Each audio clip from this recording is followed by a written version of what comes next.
ya udah kita syutingnya di kamar mayat waktu itu gitu. Hah, serius kamar mayat? Iya, beneran kamar mayat. Akhirnya kita nyari tuh. Deg-degannya ada banget sih karena itu ruang forensik beneran.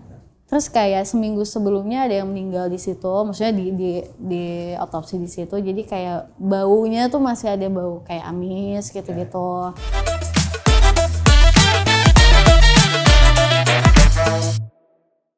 Perbedaannya mungkin waktu di tahun 2020 masih dengan memegang teguh idealis kali ya. Dan apa ya, masih meraba-raba juga untuk terjun di industri musik, masih nggak tahu apa yang harus dilakukan. Selang sampai hari ini 5 tahun berlalu, banyak belajar ya, udah banyak belajarnya tentang industri musik, bagaimana bermusik, terus juga kayak ketemu sama orang-orang yang ada di industri. Jadi mungkin perbedaannya, yang saya yang dulu masih noob, sekarang alhamdulillah lumayan banget gitu. Sebenarnya kenapa waktu itu mengundurkan diri karena alasan kesehatan yang memang gak memungkinkan untuk aku lanjut ke ke babak-babak selanjutnya, karena kan itu menguras tenaga banget dan emang capek banget di sana itu. Jadi waktu itu sempat medical check up juga kita sebagai peserta, dan dinyatakan aku tuh kayak harus istirahat banget gitu, jadi kayaknya nggak bisa lanjut gitu. Jadi aku memilih untuk kesehatan dulu, baru bisa untuk mau ngapa-ngapainnya nextnya udah aman kalau udah sehat gitu. Apa yang membuat diri aku pengen jadi musisi? Sebenarnya mungkin karena dari kecil dikenalin musik sama papiku, terus kayak dalam bermusik itu aku tuh bisa menumpahkan rasa isi hati aku, kekecewaan, kemarahan, happy, segala macam.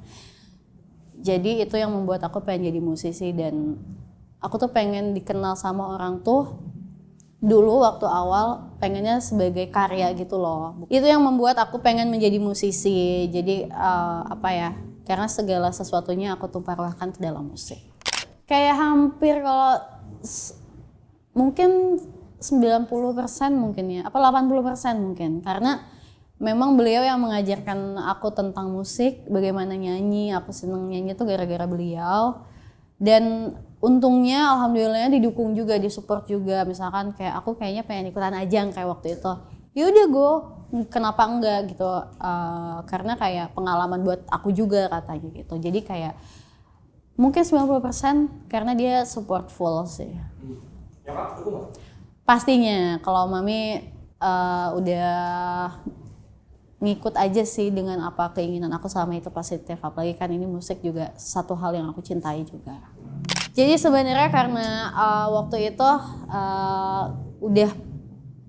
udah pernah soundtrack Sahabat dulu, itu soundtracknya Lengan Putus. Jadi aku sempat ditawarin lagi, Prince masih mau nggak kalau misalkan ngisi soundtrack? Oh ya mau dong, kenapa enggak gitu. Apalagi itu adalah pertama kali aku berkesempatan untuk berkolaborasi bareng penyanyi lain, yaitu Fabiaser dan Mas Andi Rianto. Jadi di approach dan aku langsung setuju karena ya aku mau banget lah, apalagi sama seorang Fabio dan Mas Andi Rianto.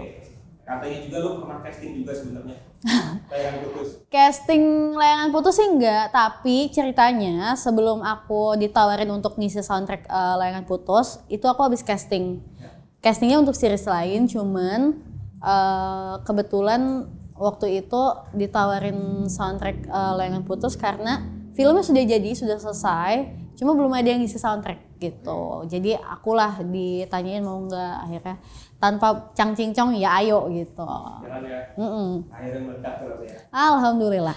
Sebenarnya ini kayak melihat dari teman-teman aku sendiri sih sebenarnya.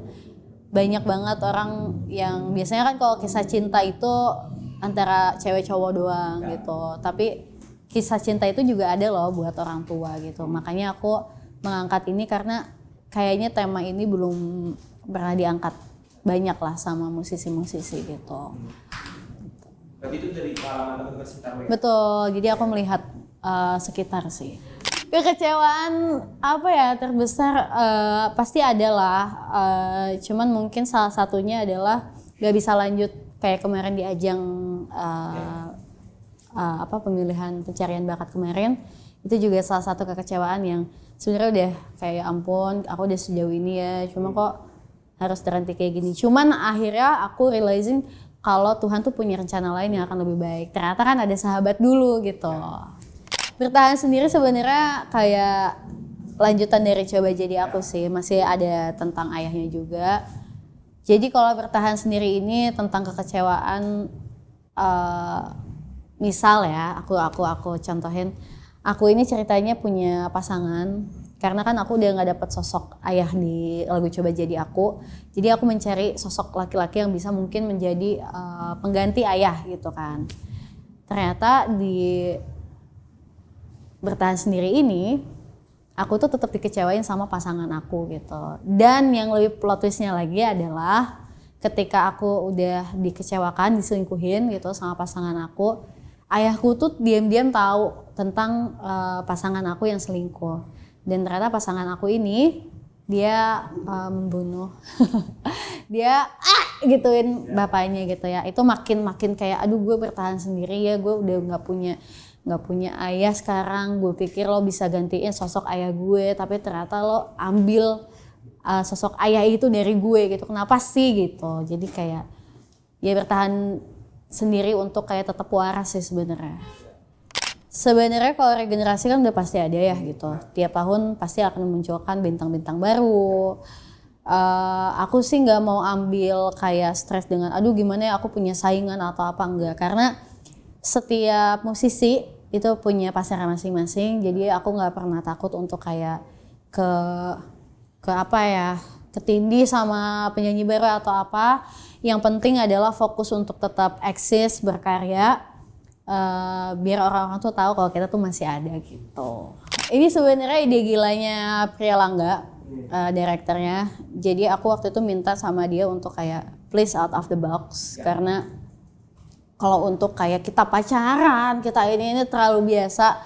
Coba cari hal yang lebih aneh lagi, bahkan kayak kok gini ya gitu. Aku mintanya, ternyata dia berpikiran tuh ya udah kita syutingnya di kamar mayat. Waktu itu gitu, hah serius kamar mayat? Iya beneran kamar mayat. Akhirnya kita nyari tuh kamar mayat yang memang bisa untuk dipakai kepentingan syuting. Ternyata ada, dan deg-degannya ada banget sih, karena itu ruang forensik beneran di Batu, daerah Batu, di punyanya Bayangkara. Terus kayak seminggu sebelumnya ada yang meninggal di situ, maksudnya di otopsi di situ. Jadi kayak baunya tuh masih ada bau kayak amis gitu-gitu. Sebisa mungkin untuk nggak apa ya, nggak sombral dan takut gitu, karena kalau misalnya kita makin takut biasanya kan makin suka iseng gitu ya. Untungnya sih nggak ada kejadian aneh, alhamdulillah semuanya berjalan lancar. Jadi cuma deg-degan aja dikit gitu, karena kan ini orang mayat coy gitu. Ternyata orang mayat asli dia. Beneran. Jadi tadinya kita mikir gini, itu bikin set aja apa gimana? Kayaknya kalau set susah nggak sih? Terus biayanya juga lumayan gitu kan? Karena kan memang kita dari kulkasnya lah, apanya lah, terus kayak ya udah deh kita cari, ternyata ada yang bisa. Terima kasih ya bapak-bapak Bayangkara sudah mengizinkan saya untuk syuting di situ. Mudah-mudahan aku kemarin kan sudah punya EP, mudah-mudahan ya 2023. Pengennya sih album, mudah-mudahan approve. Kita nunggu lagi apa-apa yang akan aku buat, masih prepare juga karena kayak bikin album gak secepat itu.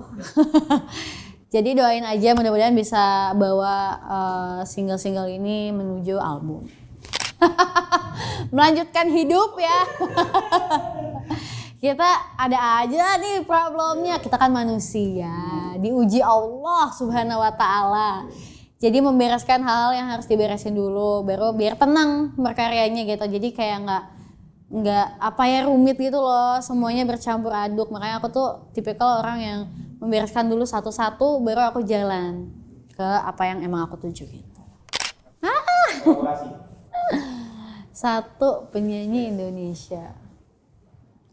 Aku pengen banget sama Koldiak sih sebenarnya. Dan iya.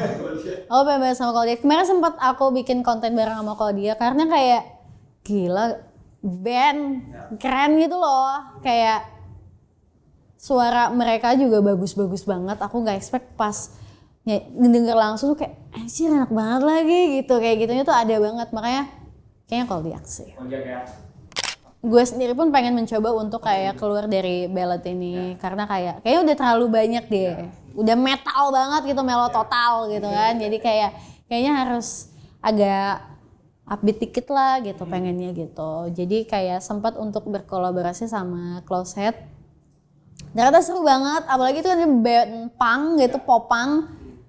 Ternyata seru banget jingkrak-jingkrak di panggung itu gitu. Jadi kayak aku sempat bilang sama ayah aku kayak, Mas ayo dong, aku upbeat dong gitu. Berarti ada kemungkinan lu keluar dari ballad ya? Ada banget dong, doain ya, tungguin ya. Semoga lu keluarin album punk ya sekali. Waduh, panggungan impian gue Coachella, enggak dong, kayaknya nggak mungkin Coachella Nggak ada yang kamu. Oh ya. Coba tahu malaikat lagi lewat. Oh iya bener. Beneran berangkat. Bener. Kayak ada yang tahu. Coachella, enggak deh, kayak bingung juga. Apa ya yang pantas ya? Yang pantas. Aku sih nggak usah muluk-muluk, udah festival-festival yang ada di Indonesia dulu aja, kayak Syncro, ya kan? Ya. Java Jazz, ya kan? Gitu, yang gitu-gitu dulu aja. Tahun ini ada yang main Sa? Tahun ini belum ada, cuman aku support teman aku ada main di Java Jazz. Siska. Akan menjadi arsitek. Arsitek. Ya. Kenapa arsitek? Karena emang dari dulu pengen banget dulu karena SMP gue kecil ya sekolahnya. Gue bermimpi kayak nanti kalau gue gede gue pengen jadi arsitek, ngebangun sekolah yang gede biar nampung orang banyak gitu-gitu loh. Jadi ternyata keinginan itu tuh sebenarnya masih ada sampai sekarang. Dan seneng banget sama desain rumah juga, tapi kayaknya arsitek sih, bukan lebih ke it's okay, karena kayak semua lagu atau semua karya itu tuh punya timingnya masing-masing. Mungkin hari ini kamu nggak suka, 2 tahun lagi, 3 tahun lagi bisa jadi booming. Aku nggak terlalu ambil pusing sih dengan hal kayak gitu, karena aku pure intention aku untuk berbagi aja apa yang pengen aku sampaikan gitu. Jadi kayak entah suka atau tidak suka itu hak orang yang mendengar juga. Hai Prismate dan teman-teman semua, jangan lupa untuk dengerin single terbaru aku, Bertahan Sendiri. Ini adalah sequel dari Coba Jadi Aku. Aku harap kamu suka lagunya, aku harap lagu ini juga bisa nemenin kamu, kemelowan kamu, lagi sendiri atau lagi di jalan, pokoknya kapanpun dimanapun. Jangan lupa untuk nonton MV-nya juga di YouTube aku, bersama Dagi, dan terus dengerin lagu-lagu aku. Terima kasih.